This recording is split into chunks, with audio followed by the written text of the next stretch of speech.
अस्सलाम वालेकुम। Global insight Middle East edition के साथ मैं हूं हफ्सा आसिफ। आज हम बात करेंगे मशरिक़ वस्ता के हवाल की। इसराइली फोर्सेस की मजलूम फ़लस्तीनियों के खिलाफ कार्रवाइयाँ जारी। इसराइली फौजी इसराइली शहरियों के लिए ख़तरा। शाम में इसराइल का फ़ज़ाई हमला। सऊदी अरब के लिए तरबियती प्रोग्राम की मंजूरी। इनके अलावा मज़ीद खबरें भी शामिल करेंगे, लेकिन सबसे पहले नज़र डालते हैं आज की टॉप स्टोरीज पे।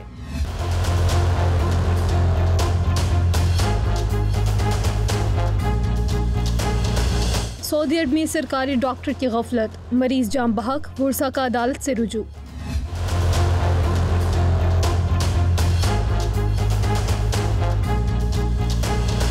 तुर्की आने वाले सियाहों के लिए आसानी, तुर्क सदर का नई सहूलत का ऐलान।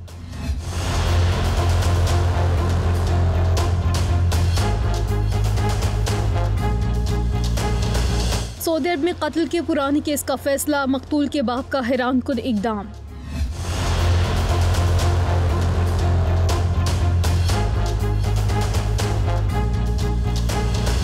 मुत्तहिदा अरब अमारात में नए साल की शानदार तकरीब, नया वर्ल्ड रिकॉर्ड बनाने की तैयारी। सऊदी अरब और अमेरिका के दरमियान एक नया मुआहिदा, लेकिन क्या? जापानी टैंकर पर हमले का इल्ज़ाम ईरान पर, मगर क्यों? सऊदी अरब में सरकारी डॉक्टर के खिलाफ मुकदमा, लेकिन क्यों? जानेंगे इस ब्रेक के बाद। Stay with us. सऊदी अरब में सरकारी डॉक्टर की गफलत, मरीज की जान ले गई। ये वाक़या सऊदी अरब के किस शहर में पेश आया? डॉक्टर ने मरीज के इलाज में क्या गफलत बरती? मरीज किस बीमारी में मुब्तला था? अदालत ने इस हवाले से डॉक्टर को क्या सजा दी है? आइए देखते हैं इस रिपोर्ट में।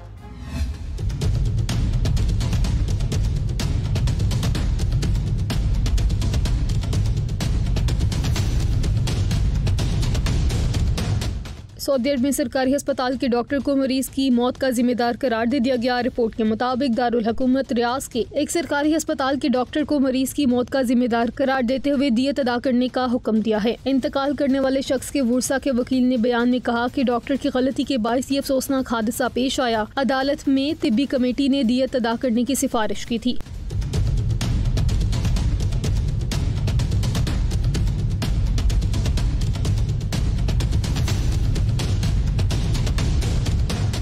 रिपोर्ट के मुताबिक डॉक्टर ने दिल के मर्ज में मुब्तला शख्स का मुकम्मल तिबी मुआयना किए बगैर उन्हें सेहतमंद करार देते हुए दर्द खत्म करने की दवा देकर घर भेज दिया था। घर पहुंचने के फौरी बाद मरीज दर्द की शिद्दत से जाम बहक हो गया। अदालत ने तिबी कमेटी की जायजा रिपोर्ट में डॉक्टर की गलती साबित होने पर उसे दियत अदा करने का हुक्म दे दिया।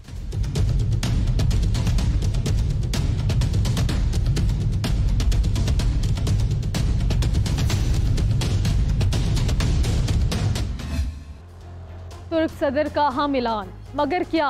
सऊदी अरब में कत्ल के मुकदमे का फैसला अचानक तब्दील, लेकिन कैसे? नए वर्ल्ड रिकॉर्ड बनाने की तैयारी, मगर कैसे? जानेंगे इस ब्रेक के बाद। Stay with us. Welcome back. Break के बाद आपको बताएं कि तुर्क सदर की जानिब से सियाहों के लिए नई सहूलत का ऐलान। तुर्की आने वाले सियाहों को क्या नई सहूलत दी जा रही है? ये सहूलत किन ममालिक के शहरियों को दी गई है? तुर्किया ने पाकिस्तान को क्या सहूलत दी है? जानते हैं इस रिपोर्ट में।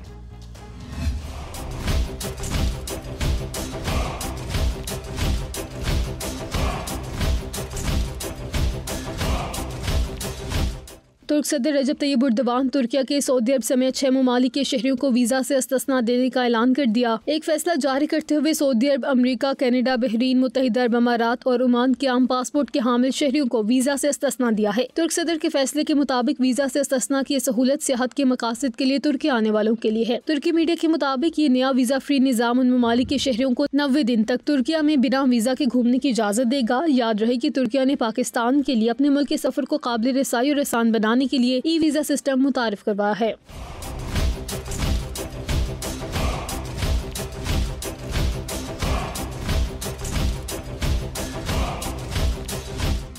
कत्ल के पुराने केस का फैसला, मकतूल के बाप का हैरान कुन इक़दाम।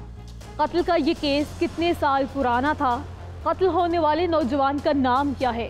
कातिल के वालिदैन की रहम की अपील का मकतूल के वालिदैन की जानिब से क्या जवाब दिया गया?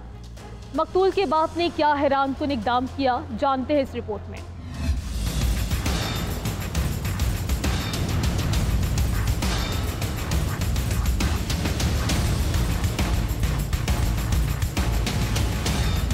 सऊदी अरब में गैर मामूली वाक़े में कातिल का सरकलम किया जा रहा था कि अचानक मकतूल के वालिद ने सजाए मौत पर अमल दरामद करने वाले जल्लाद को तलवार चलाने से रोक दिया। रिपोर्ट के मुताबिक 5 साल कबल जद्दा के एक इलाके में कार पार्किंग पे होने वाले झगड़े में एक नौजवान शदीद जख्मी हो गया था, जिसे अस्पताल मुंतकिल किया गया, लेकिन वो जानबर न हो सका। ये नौजवान लड़ाई के दौरान जिस लड़के की ज़रब से हलाक हुआ था उसे पुलिस ने हिरासत में ले लिया था और केस मुख्तलिफ अदालतों में चलता रहा, जहाँ कातिल मैथरिक अल कहतानी को सजाए मौत की सजा सुनाई गई थी। कातिल के अहले खाना ने मकतूल के लवाहिकीन से रहम की दरखास्त भी की थी, ताहम मकतूल के वालिदैन ने ऐसा करने से इनकार कर दिया था और वो दिन आ गया जब सजाए मौत पे अमल दरामद करना था। कातिल को एक अवामी मकाम पर लाया गया। अदालती एहलकार ने जुर्म की नोयत और सजाए मौत का हुक्म पढ़कर सुनाया। इस मौके पर मकतूल के वालिदैन और दीगर शहरी भी मौजूद थे। अभी जलाद ने कातिल का सरकलम करने के लिए तलवार उठाई ही थी कि मकतूल के वालिद ने पुकार कर जलाद को ऐसा करने से रोक दिया और आगे बढ़कर अदालती एहलकार से कहा कि मैं अल्लाह की रजा के लिए कातिल को माफ करता हूँ, जिस पर अदालती एहलकार ने कातिल की सजाए मौत को मनसूख करके उसकी माफी का ऐलान कर दिया।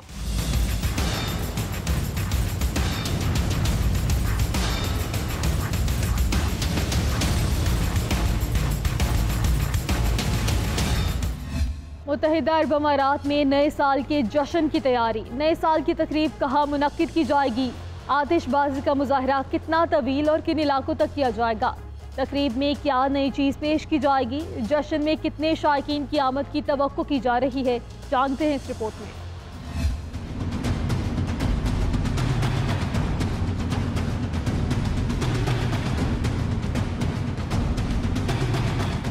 मुत्तहिदा अरब अमारात में न्यू ईयर नाइट पर शानदार आतिशबाजी का वर्ल्ड रिकॉर्ड बनाने की तैयारी शुरू कर दी गई है। रिपोर्ट के मुताबिक मुत्तहिदा अरब अमारात की रियासत रास अल खैमा ने नए साल के मौके पर शानदार आतिशबाजी का मुजाहरा करते हुए 2 गिनीज वर्ल्ड रिकॉर्ड तोड़ने की तैयारी कर ली है, जहां मुसलसल 5वें साल रास अल खैमा सबसे तवील ड्रोन डिस्प्ले और फ्लोटिंग आतिशबाजी की सबसे लंबी चेन बनाई जाएगी। इस मंसूबे पर अमल दरामद के लिए 1000 से ज्यादा ड्रोन और आबी पायरोटेक्निक्स का इस्तेमाल किया जाएगा।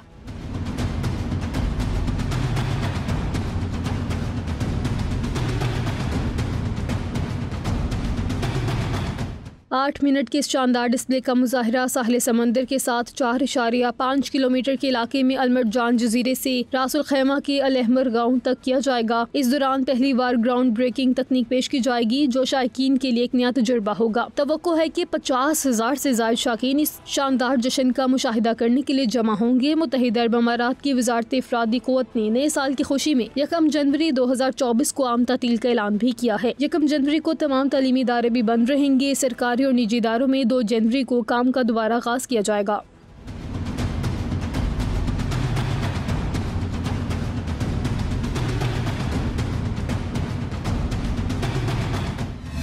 मिडिल ईस्ट के अहवाल तो आपने जान लिया। मुलाकात होगी अगले हफ्ते दुनिया भर की कुछ नई खबरों के साथ। मुझे और मेरी टीम को दीजिएगा इजाजत। अल्लाह हाफिज।